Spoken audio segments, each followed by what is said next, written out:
Ce matin, nous continuons nos questions dans notre série 10 choses à retenir concernant les Mormons. Et nous sommes rendus déjà au deuxième fait, au deuxième point. Et on voit ce point-là avec la question, le livre de Mormon est-il un ancien document? Le livre de Mormon est-il un ancien document? Vous allez voir dans un instant pourquoi c'est une question importante. Mais vous vous rappelez, le livre de Mormon, c'est une des 4 œuvres standards dans la foi mormone. Un des 4 textes sacrés qu'ils retiennent dans leur vie. Et en fait, c'est le livre le plus important pour les croyances particulières des Mormons. C'est le pilier de toute la théologie de Joseph Smith. C'est le texte qui soutient toutes les croyances qu'on ne retrouve dans aucun autre groupe qui se dit de Jésus-Christ. Des croyances comme par exemple que Jésus-Christ est né d'une relation sexuelle de Adam, qui s'appelle aussi Dieu le Père dans les Écritures, qui est venu cogner à la porte de Marie, la Vierge Marie, pour lui dire, écoute, j'aimerais qu'on puisse coucher ensemble et ton fils, ça va être le fils de Dieu. Comme dans la mythologie grecque, on appelait ça les demi-dieux. Lorsque Zeus quittait le ciel, puis s'en venait, puis se trouvait une compagne, puis qui avait une relation avec elle, puis là, il y avait un héros qui naissait de cette relation-là. Mais c'est un petit peu la même chose. Mais il n'y a aucun groupe chrétien qui croit ça, à part les Mormons. Mais pourquoi le croient-ils? À cause de l'enseignement du livre de Mormon et nécessairement les autres livres sacrés dans leur religion. Puis on a déjà vu la manière très spéciale que Joseph Smith a reçu la révélation du livre de Mormon alors qu'un ange du nom de Moroni lui est apparu et lui a présenté le fait qu'il y avait des plaques en or qui étaient enterrées sur la montagne dans sa cour arrière. On pourrait dire dans sa région. La montagne de Cumorah. Puis là, il lui a donné des instructions. Mais ces plaques en or-là, sur lesquelles se trouvait le livre de Mormon en égyptien réformé. Puis ce qu'on a déjà vu concernant le livre de Mormon, c'est que ça n'existe pas de l'égyptien réformé. Premièrement, les égyptologues n'ont jamais entendu parler de cela. Et les choses qui ont été envoyées par Joseph Smith pour donner un exemple du texte de ces plaques-là à un spécialiste qui s'appelait Charles Anton de l'Université de Columbia, démontrait que non seulement ce n'était pas de l'égyptien réformé, mais deuxièmement, ce n'était pas de l'égyptien du tout. Il n'y avait rien, il n'y avait aucun hiéroglyphe égyptien sur ce qu'il lui a envoyé comme exemple. Mais donc, grâce à des lentilles magiques, ou peut-être parce qu'on présente aussi des pierres de divination, Joseph Smith a été en mesure de révéler le contenu du livre principal de l'Église qu'il allait fonder le 6 avril 1830. Puis il y a un événement qui s'est produit alors qu'il était en train de faire cette, pas traduction, moi on pourrait dire que c'était une traduction, alors qu'il révélait le contenu du livre de Mormon lorsqu'il rentrait sa tête dans ce chapeau-là. Il y a quelque chose dans le processus qui s'est produit que je ne vous ai pas mentionné dans le passé. Mais puisqu'on est en train de parler du livre de Mormon, je voulais juste prendre quelques instants pour vous en parler parce qu'encore une fois, ça révèle les occasions que Dieu a données, a permis, disons, pour voir si le livre de Mormon était légitime, pour voir si c'était un vrai livre. Martin Harris, qui était un des scribes de Joseph Smith, avait entre ses mains, chez lui, 116 pages. Les 116 premières pages qui avaient été complétées du livre de Mormon. Déjà, il avait tout reçu, là, la version anglophone de ce hiéroglyphe-là égyptien. Puis à un moment donné, quelqu'un s'est introduit chez lui. Puis a réussi à trouver ce manuscrit-là avec ces 116 pages-là, puis il les a pris et il s'est enfui. Maintenant, ces 116 pages, rappelez-vous, du livre le plus important pour les Mormons. Puis là, ensuite, ils ont envoyé un émissaire pour contacter Joseph Smith et lui donner un défi. Et le défi, c'était de reproduire les 116 pages.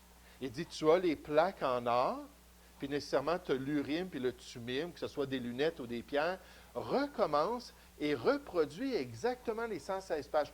Prouve-nous que c'est légitime le processus.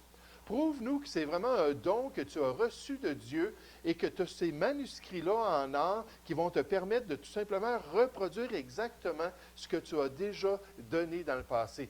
C'était tout un test pour voir si ce que Joseph Smith disait était vrai. Vous savez, dans l'Ancien Testament, il y a eu une situation similaire. Il y avait un homme, le prophète Jérémie, on voit ça dans Jérémie chapitre 36, qui à un moment donné a donné le livre que Dieu lui avait tout montré, tout inspiré, qui avait été mis par écrit par Baruch. Baruch, c'était son secrétaire, puis il a remis ça entre les mains de Baruch, puis il a dit, pars avec ce livre-là, puis il va commencer à le prêcher aux gens d'Israël. Pour une raison ou une autre, je ne me souviens pas tout à fait du contexte, lui il ne pouvait pas y aller, mais il fallait toujours qu'il y ait cette prédication-là du contenu du livre que Dieu lui avait montré, qu'il lui avait révélé. Puis à un moment donné, il y a un mauvais roi, Joachim, qui entend parler de ça, puis qui prend ce manuscrit-là, puis il prend son couteau, puis il commence à déchirer le manuscrit. Puis là, il n'était pas satisfait, puis finalement, il l'a envoyé dans le feu. Puis toutes ces pages-là, où on pourrait dire que c'est un rouleau à l'époque, mais tout ce contenu-là inspiré a été brûlé. Vous savez, il y a des gens autour de nous qui aimeraient bien ça, prendre un couteau, puis déchirer les pages de la parole de Dieu. Qui aimeraient ça prendre la Bible et le jeter au feu. En fait, c'est arrivé à maintes reprises pendant le Moyen Âge que les réformateurs commençaient à traduire la Bible dans la langue du peuple, comme William Tyndale en Angleterre, puis que quand on réussissait à mettre la main sur les manuscrits, on les brûlait, on s'en débarrassait, et la Bible a été sur l'index pendant longtemps. L'index, c'est la liste officielle des livres qu'il ne fallait pas lire. Quand ma mère était au séminaire dans un couvent catholique quand elle était jeune, puis qu'elle voyait la Bible dans une section qui était barrée. Puis à un moment donné, elle a demandé pourquoi. Puis ils ont dit parce que le livre il est en français, non pas en latin. Il était encore sur l'index. Jusqu'en 1965, c'était interdit de lire la Bible. La Bible, au moins dans la langue du peuple. Et c'était vraiment quelque chose qu'on essayait de détruire.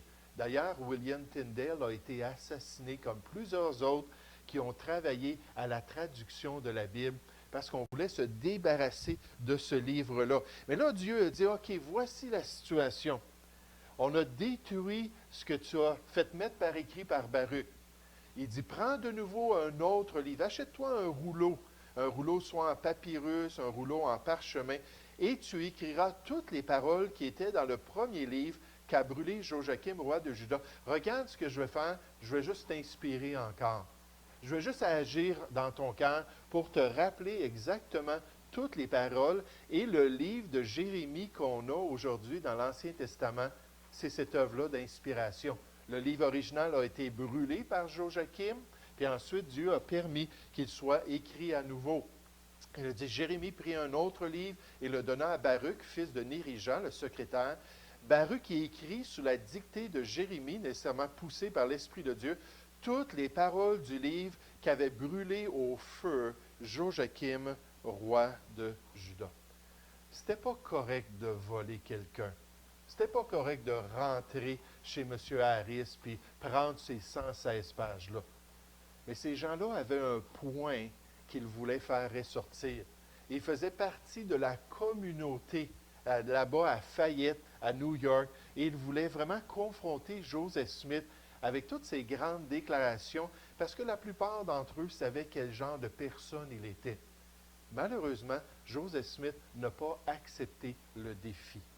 Il n'a pas saisi cette occasion-là pour démontrer à tous qu'il servait le même Dieu que Jérémie et que son Dieu était capable, encore une fois, de lui montrer grâce aux plaques en or, puis grâce à ces lunettes magiques-là, qu'il était capable à nouveau de pouvoir écrire le livre de Mormon. Quelle belle opportunité pour prouver son appel en tant que prophète et donner une validité à son message. Mais il a totalement refusé. Maintenant, remarquez quelle a été son explication lorsqu'il a refusé. Puis là, c'est Dieu qui est en train de lui parler, une des 138 révélations qu'il a reçues, qui est écrite dans le livre des Doctrines et Alliances.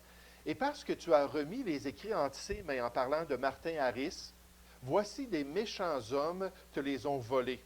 C'est pourquoi tu les as livrés, oui, ceux qui étaient sacrés au mal. Donc, c'est un peu une réprimande de la part de Dieu. C'est de ta faute. Ensuite, il continue. Et voici, Satan a mis dans leur cœur la pensée d'altérer les paroles que tu as fait écrire et que tu as traduites et qui ne sont plus entre tes mains. Et voici, je te dis que parce qu'ils ont altéré les paroles, ils disent le contraire de ce que tu as traduit et fait écrire. C'est de cette façon que le diable a cherché à dresser un plan habile pour détourner cette œuvre. Là, j'étais en train de lire ça, puis j'ai dit, comme il était futé, ce cher Joseph Smith, comme il était vite pour éviter ce test-là, sortir de cette épreuve-là, puis changer un petit peu le sens de ce qui se passait, en disant que les gens allaient prendre ces 116 pages-là, les 116 pages qui avaient été volées, puis dans le fond, ils allaient produire 116 pages de quelque chose d'autre que qu'est-ce que lui, il avait déjà traduit grâce à l'Urim et au Thummim. Donc, il a dit, je vais revenir, puis Dieu va me permettre de le faire, puis je vais présenter les 116 pages, mais eux, ils n'amèneront pas les vraies 116 pages originales. Puis c'est Satan qui essaie de me discréditer aux yeux de tous. Vous savez, ce n'est pas très, très difficile de comparer l'Écriture. Ce n'est pas très, très difficile de comparer le style, puis de s'apercevoir si c'était le document original qui avait été écrit par Martin Harris ou un autre document ou une fraude. Donc, c'est juste une excuse pour ne pas être en mesure de prouver qu'il était vraiment inspiré ou qu'il avait ce don spirituel-là. Il a laissé tomber le défi. Ça ne l'a pas aidé. Ça s'est répandu dans la communauté. Puis quand M. Howe est venu faire un genre de questionnement ou un sondage du peuple, ils ont dit, ah, c'est pas étonnant, c'est un homme qui est tellement indigne de confiance. Oui, Richard?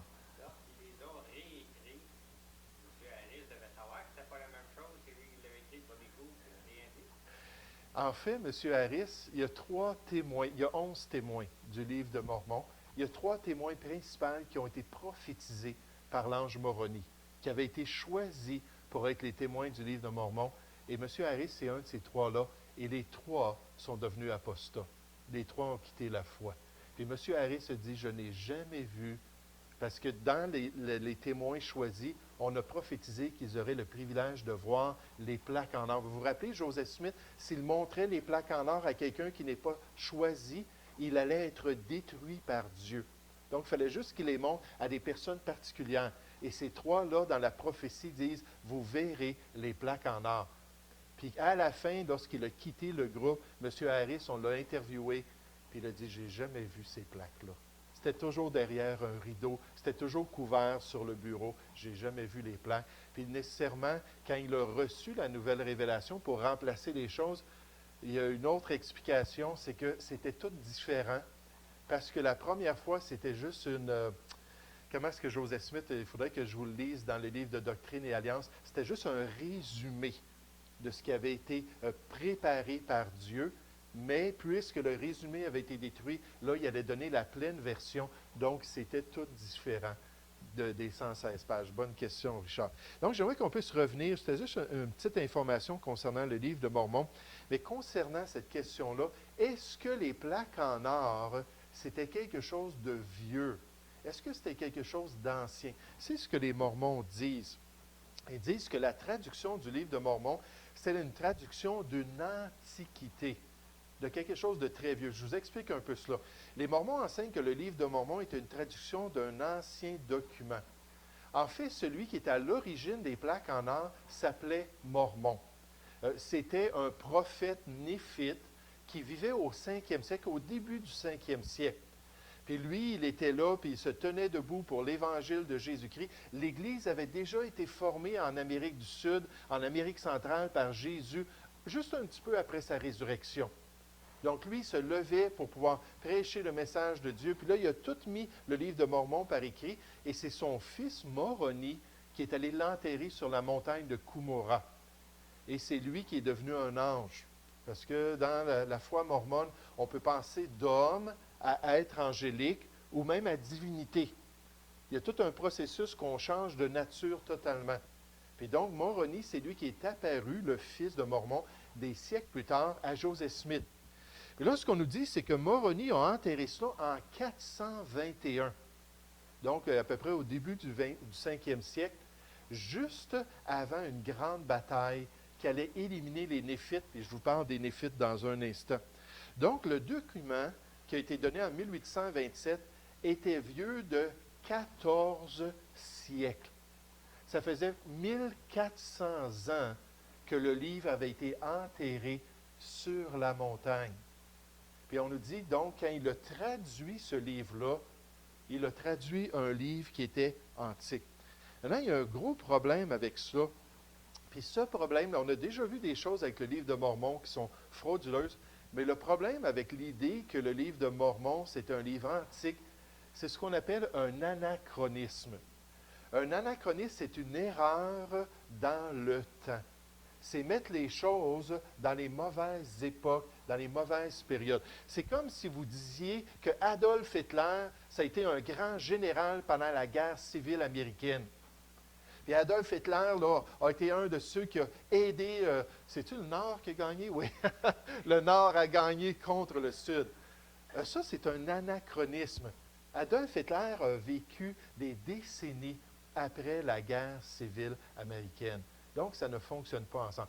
Mais de dire que le livre de Mormon, c'est une vieille antiquité, c'est un anachronisme, puis il y a différentes raisons, puis je vais juste vous en présenter une. Puis je pense qu'elle est assez convaincante. Dans le livre de Mormon, on retrouve plein de versets qui viennent de la Bible King James. Donc, quand l'ange dit « Voici ce qui se trouve ici dans ce passage-là », il lui donne des citations qui venaient de la Bible King James, qui a été publiée la première fois en 1611. Donc, des siècles, même 12 siècles après le livre de Mormon. Puis la Bible King James, elle est très particulière dans son langage, très particulière dans ses tournures de phrases.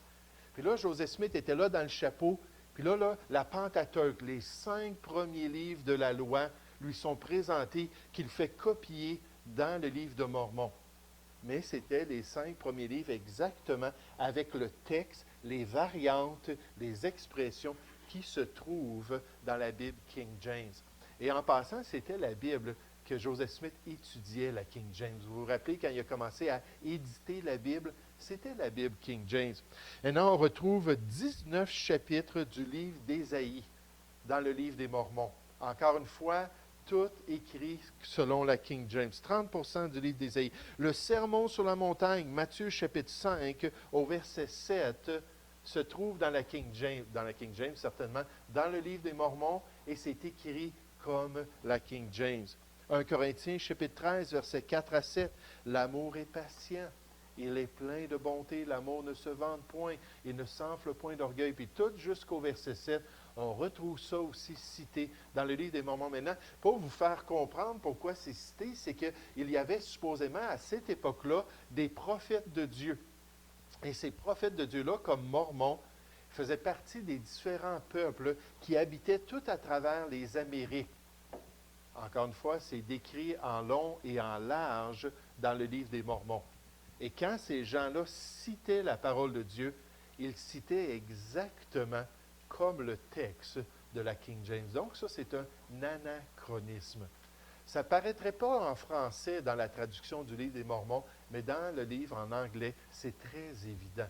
Et ça démontre tout simplement que ce n'est pas un livre qui est antique. C'est un livre qui est venu lorsque Joseph Smith, finalement, a décidé de prendre ses idées puis de les mettre d'une manière systématique pour former une nouvelle religion. Oui, Richard? La langue change sûrement en 1000 ans. S'il aurait parlé comme ça 1000 ans avant, les gens auraient dit que c'est Oui, exactement. C'est un bon point. Même la Bible d'aujourd'hui, la King James, c'est une version de... Oh, attendez, 1769, je pense, ou 1884. Là, j'ai 2 dates, je ne suis pas certain. Mais donc, oui, même la King James originale, les gens qui diraient « Oh, moi j'aime la 1611 », puis qui voudraient lire la 1611, c'est comme l'Osterval, lorsqu'elle a été écrite, la Bible d'Olivetan en 1535. Essayez de lire l'Osterval original. cette Bible-là d'Olivetan, vous ne seriez pas capable, mais c'est un bon point. Tout a changé. Donc, est-ce que c'est un texte ancien? Évidemment que non. Il y a trop d'indications que non. Juste des détails concernant le contenu du livre. Le contenu présente des peuples qui auraient quitté le Moyen-Orient pour s'en aller dans l'histoire, pour peupler, si on pourrait dire, les Amériques. Si on croit cela, on croit qu'effectivement, dans les Amériques, dans l'histoire, il y a du monde qui ont quitté le Moyen-Orient et se sont rendus jusque dans les Amériques. Puis là, on nous parle de ces peuples-là. On nous parle des Jarédites. Après que Dieu a confondu les langues à la tour de Babel, puis ça, on voit ça dans le livre de Genèse. Après ça, les peuples se sont répandus sur la terre, puis en 2250, il y a un peuple qui serait parti de la tour de Babel, puis il aurait embarqué dans des bateaux, puis eux savaient qu'il y avait un nouveau monde, pour une raison ou une autre, puis ils sont partis vers le nouveau monde, puis eux sont venus peupler la région du nouveau monde. Maintenant, il y a un autre peuple, on les appelle les fils de Léhi. Pourquoi est-ce que c'est important? Parce que la majorité de ce gros livre-là de Mormon nous parle de ces peuples-là. Leurs conflits, leurs alliances, les traîtrises, toutes les guerres qu'il y a eu entre ces peuples-là. Et eux, les fils de Léhi, c'étaient des Juifs qui, à peu près en l'an 600, ont décidé de quitter la Palestine, la terre promise, pour s'en aller à l'époque de Nebuchadnezzar, pour s'en aller eux aussi dans le Nouveau Monde. Puis ils sont arrivés là-bas. Entre-temps, les Jarédites ont été exterminés par Dieu parce qu'ils étaient trop méchants. Mais ces Juifs-là avaient de bonnes choses en eux. Et Dieu les a bénis jusqu'à ce qu'il commence à y avoir une jalousie entre les deux fils. Il y avait les Néphites, qui étaient les fils de Léhi, et les Lamanites. Puis les deux ont commencé à s'attaquer. Puis il y a eu une grande guerre. Et finalement, à peu près à l'an 421, donc de 600 avant Jésus-Christ, lorsqu'ils sont arrivés dans le Nouveau Monde, jusqu'à environ 400 après Jésus-Christ, pendant une période de 1000 ans, c'est eux qui ont tout peuplé les Amériques. Dans un instant, on va parler de ce qu'on sait concernant les Amérindiens des Amériques. Qu'est-ce qu'on sait génétiquement? Parce que d'après les Mormons, ces gens-là sont des descendants des fils de Léhi qui étaient des Juifs. Donc, ils devraient avoir des caractéristiques sémites. Et ça devrait être des Juifs, finalement. Mais on va expliquer ça dans un instant. Donc, il y a eu cette grande guerre-là. Les Lamanites sont devenus victorieux, mais ils ont fait les choses d'une manière tellement méchante que Mormon a été obligé de donner ça à son fils. Dire vite, va cacher le message de Dieu. Puis là, Moroni ont enterré ça sur la montagne de Qumran. Finalement, ils sont tous morts. Ils ont tous été exterminés par les méchants Lamanites. Et pour démontrer leur méchanceté, leur peau a commencé à devenir de plus en plus basanée, de plus en plus noire. Plus qu'ils étaient méchants, plus qu'ils étaient noirs.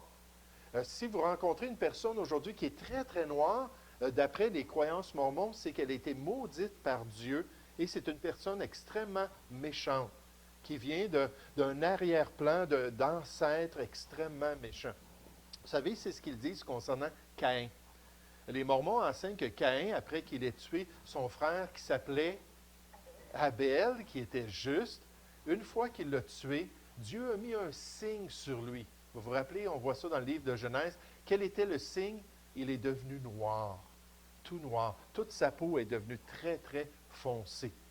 C'était le signe de la méchanceté et de la malédiction de Dieu. Ça n'a pas été avant 1978 que des Noirs, des personnes de couleur noire, ont pu avoir la prêtrise dans la foi mormone. Tout à travers l'histoire de l'Église, on disait que ces gens-là pouvaient se repentir et venir à l'Église, se faire baptiser, mais ils ne pouvaient pas recevoir la prêtrise. Tous les ministères mormons, comme on va voir, sont basés sur la prêtrise d'Aaron et de Melchizedek. Et vous allez voir, là, tout ce qu'ils croient, c'est basé sur ces deux prêtrises-là, qui sont totalement interdits dans la parole de Dieu. La prêtrise d'Aaron, c'est seulement les descendants d'Aaron. Tu ne peux pas donner ça à n'importe qui. Il faut qu'il soit un juif venant de la lignée de cette tribu-là. Puis deuxièmement, la prêtrise de Melchizedek est réservée à Jésus-Christ. Lui qui vit éternellement, il n'a pas besoin de successeur. Mais tout leur système est basé là-dessus. Et pour montrer qu'ils ont reçu la prêtrise, ça aussi, je vais vous en parler, ils ont des sous-vêtements magiques. Des sous-vêtements qu'ils doivent porter en tout temps. Ça part des pieds, ça monte jusqu'ici, puis ils doivent toujours porter ça pour les garder de la tentation. Donc, un mormon fidèle qui a été baptisé, qui est devenu prêtre, vous pouvez dire, peux-tu ouvrir ton chandail? Puis s'il ouvre son chandail, vous allez voir les caleçons en dessous, les sous-vêtements spéciaux qu'ils portent. C'est basé sur leur prêtrise. Puis vous allez voir que c'est totalement illégitime comme prêtrise. Donc, ils sont devenus noirs. C'est seulement en 1978 qu'un des prophètes a dit, OK, maintenant, ils peuvent recevoir la prêtrise et servir dans l'Église de Jésus-Christ. Oui, Richard? Le prêtre mormon, il chute, il fait pécher. C'est quoi les questions sont pas bonnes pour l'acheter là? Oui, c'est un peu cocasse comme situation. Puis d'ailleurs, il y a des gens qui, quand ils entendent ça, oups, ça arrête leur élan pour devenir membre de l'Église mormone. Parce qu'il faut porter ça en tout temps. Je veux dire, oui, on se lave sans nos caleçons, mais on dort avec, on les porte toujours, toujours, toujours, même dans des moments intimes. C'est mieux de garder nos caleçons, c'est mieux de garder nos sous-vêtements pour ne pas être tentés par le malin. Mais qu'est-ce qu'on voit concernant ces anciens peuples-là? Tout ce qu'ils disent dans le livre de Mormon, la civilisation qui a tout conquis, le fait que ce sont les ancêtres des Amérindiens. Maintenant, quelqu'un va répondre chez les Mormons, oui, mais quand les fils de Léhi sont arrivés, il y avait déjà d'autres mondes. Donc, ça se peut que finalement, il y a d'autres parts de civilisation qui s'est développée aussi parallèlement. Vous savez, ce n'est pas ce que le livre de Mormon enseigne. Le livre de Mormon dit qu'ils ont conquis toutes les Amériques, puis ils ont pris le contrôle et qu'aujourd'hui, les Amérindiens viennent des fils de Léhi. Et les Lamanites surtout, qui ont demeuré après avoir exterminé leurs frères. Mais il n'y a aucune preuve archéologique, aucune indication quelconque. Il n'y a jamais une des villes, puis il y en a plein de villes décrites dans le livre de Mormon. Pensez à Jérusalem. Est-ce qu'on sait où se trouve la Jérusalem du 1er siècle aujourd'hui? Oui, certainement. Pensez à la ville de Jéricho, mais il n'y a aucune de ces grandes caractéristiques-là de l'Amérique du Sud qui a été découverte. Même quand on parle de la géographie, la topographie, les détails de comment c'était leur civilisation, on ne peut pas trouver ça nulle part. C'est tout simplement quelque chose qui est, comme un auteur dit, qui est de la fiction. Ce n'est pas une réalité, ça ne s'est pas produit, ces choses-là. Maintenant, les Mormons vont dire, oui, mais attendez un instant. Il faut réaliser que nous, on a une confirmation biblique sur le livre de Mormon. Vous rejetez notre pierre angulaire de notre foi quand votre propre Bible prédit ce livre-là. Puis ça se trouve, la prédiction, dans Ézéchiel chapitre 37. Maintenant, ils disent dans Ézéchiel chapitre 37, Dieu a dit qu'il allait y avoir un autre livre avec la Bible pour fonder l'œuvre de Dieu. Et vous savez, quand j'ai lu ça les premières fois, je me disais, c'est vraiment ridicule de croire cela. C'est vraiment comme désespéré de se tourner dans un passage comme ça pour prouver ça. Vous vous rappelez, dans Genèse chapitre 50 au verset 33, on a vu que la prophétie concernant la naissance de Joseph Smith, c'était tout simplement une fabrication. Pourquoi? Parce qu'il n'y en a pas de verset 33 dans la Bible. Aucun manuscrit en hébreu dépasse le verset 26. Donc, c'est vraiment, ils sont désespérés pour prouver que Joseph Smith était vraiment un prophète de Dieu. Puis là, quand on pense à leur livre, le livre de Mormon, ils disent, oui, mais Ézéchiel, chapitre 37, regardez ce que le passage dit. Puis vous me direz si ça parle du livre de Mormon. Et toi, fils de l'homme, Dieu s'adresse à Ézéchiel, prends une pièce de bois et écris dessus pour Judas et les enfants d'Israël qui lui sont associés. Prends une autre pièce de bois et écris dessus pour Joseph, bois d'Éphraïm et de toute la maison d'Israël qui lui est associée. Rapproche-les l'une et l'autre pour en former une seule pièce, en sorte qu'elle soit unie dans ta main. Lorsque le roi Salomon s'est détourné de la volonté de Dieu, dans 1 Roi chapitre 11, on nous dit que son fils après lui, qui s'appelait Roboam, a refusé d'écouter le peuple. Le peuple qui disait, « Hey, ça a été dur sous ton père. Il était vraiment là, c'était pénible tous les travaux qu'il nous faisait faire. » Puis il dit, on aimerait ça que tu allèges un petit peu là, notre responsabilité. Roboam n'a pas écouté, puis il y a eu une révolte, il y a eu une révolution, puis le peuple s'est divisé en deux.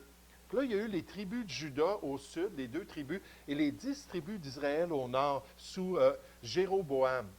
Puis pendant toute l'histoire d'Israël, il y a eu cette séparation-là. Maintenant, Ézéchiel dit, écoute, prends un bâton, puis là, marque pour Juda, les tribus du sud, puis ensuite pour Éphraïm, les tribus du nord, mets-les ensemble parce que dans les derniers temps, je vais rassembler toutes les tribus d'Israël. Puis ils vont former un seul peuple, et je serai leur Dieu, et David sera leur berger. Puis Dieu est en train de parler de cela. Puis là, les Mormons citent ça, puis ils disent, voyez-vous, le livre de Mormon est prophétisé. Hein? Ça ne parle même pas de livre ici. Ce qu'ils disent, c'est que l'expression une pièce de bois peut vouloir dire un livre dans l'Ancien Testament. Maintenant, ce qu'il faut comprendre, c'est qu'il n'y a aucun passage où on parle de ces bâtons, ces pièces de bois-là, et qu'on le traduit par un livre. Il n'y a jamais un contexte qui justifie cela. Ça nous parle tout simplement de pièces de bois. Mais eux disent, non, non, non, non, nous on le sait là, que ça veut dire des livres. Puis Dieu dit, le livre de Dieu, tu y rajouteras le livre de Mormon, les deux viendront ensemble et ça produira la révélation de Dieu. Jamais est-ce qu'on voit ça. Ici, les bâtons représentent 2 nations, les 10 tribus au nord d'Israël et 2 tribus au sud. Israël et Juda étaient séparés depuis le règne de Réhoboam et chaque royaume avait 6 rois. Ézéchiel prédisait qu'un jour, Dieu ferait d'eux une seule nation avec un seul roi. Donc, quand on dit aux Mormons, « Hey, écoutez, votre livre a plein de problèmes. Le livre principal sur lequel vous mettez toute votre foi est rempli de problèmes. » En fait, même l'Église est obligée d'admettre qu'ils n'ont pas d'indication que ce livre-là est réel. Ils ont toute une grande université, l'Université Brigham Young. Ils ont développé leur département d'archéologie, leur département d'anthropologie. Puis quand ils sont allés en Amérique du Sud pendant des décennies, ils n'ont rien trouvé. Jamais une inscription disant Moroni, le fils du prophète. Jamais une des villes qui est mentionnée. Puis les animaux, puis toutes sortes de choses qui est mentionnées en détail ne se trouvent tout simplement pas là. C'est pour ça que j'aime ça, les dimanches soirs, je l'ai mis de côté pendant un bout de temps. Ce soir, on recommence à regarder les preuves archéologiques pour la Bible.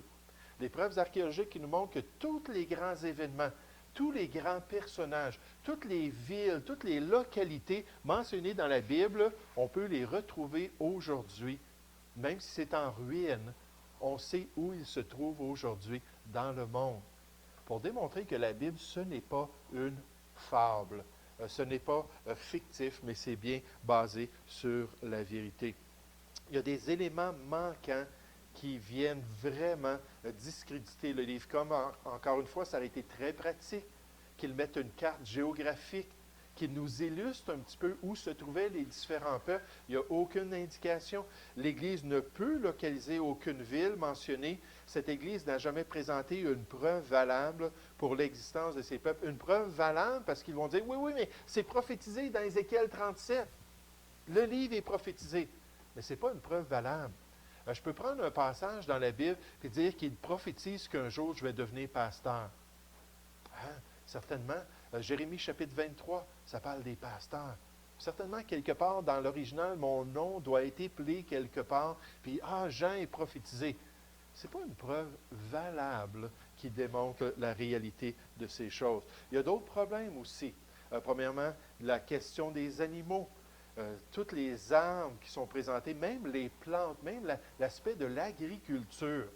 Il nous parle qu'à l'époque des Lamanites, il y avait des grands champs de blé, il y avait de l'orge, il y avait toutes sortes de choses que les gens mangeaient à cette époque-là, qu'on n'a aucune indication que ça existait avant la venue des Européens et la conquête espagnole. Puis là, on veut qu'on croie ces choses-là. On nous parle d'éléphants, on nous parle de chevaux, on nous parle d'animaux, puis il n'y a aucune indication que ces choses-là ne soient vraies. Un autre problème, c'est la question de l'ADN. Les fils de Léhi étaient juifs. Leur ADN, c'est un ADN avec des caractéristiques sémites. Puis là, on a pris les Amérindiens, puis on a commencé à prendre leur ADN pour voir de quelle région du monde ils venaient originalement. Est-ce qu'il y en a quelqu'un qui se souvient, je l'ai déjà mentionné, De quelle région du monde est-ce que les Amérindiens viennent? Pas du nord de la Chine. Oui, c'est ça, exactement. Donc, ce sont des Mongols. Ils ont les caractéristiques des Mongols. Puis, on peut aller n'importe où en Amérique centrale, en Amérique du Sud, faire des tests d'ADN. Il n'y a pas de Sémites parmi ces peuples-là. Une autre indication d'un grand problème avec cela. Ensuite, il y a d'autres choses qu'on peut voir. Il donne des instructions concernant la franc-maçonnerie. Ça, la franc-maçonnerie, ça s'est développé pendant le Moyen Âge. Ça ne vient pas de cette époque-là aussi. Et ils vont parler du satanisme, des pratiques du satanisme. D'ailleurs, on voit des symboles même sur leur Église. L'œil qui voit tout. Ça, c'est un symbole bien connu de la franc-maçonnerie. Ça se trouve sur un billet. Un billet. Est-ce que quelqu'un qui sait un billet de quel pays? Des États-Unis. Beaucoup des fondateurs des États-Unis étaient des francs-maçons. Puis on voit aussi des symboles du satanisme. Si vous remarquez ici, c'est le symbole standard pour le satanisme sur leur église, même dans une place pour enfants. Encore une fois, on voit ces symboles-là qui sont décrits à travers la foi mormone. Et ce sont tous des indications que le livre de Mormon n'est pas un document ancien. Donc, si ça n'a pas été écrit par Mormon, alors à ce moment-là, son message n'est pas vrai. Puis encore une fois, on voit une pierre angulaire qui vient d'être enlevée dans la foi des Mormons. Alors, qu'est-ce qu'on retient de tout cela? On est mieux d'être basé sur quelque chose de véritable et quelque chose de solide. La semaine prochaine, on continue avec le 6e point. Beaucoup d'informations. Mais on va faire une petite révision pour nous aider à nous rappeler ces choses-là et nous aider à savoir que la foi chrétienne, basée sur les 2 testaments, c'est une foi qui est vraiment digne de notre confiance. Puis on peut marcher avec fierté, sachant que la vérité n'a pas peur d'être examinée, puis qu'on peut vraiment regarder les choses et expliquer les choses aux gens pour qu'ils puissent venir à la vérité de Dieu.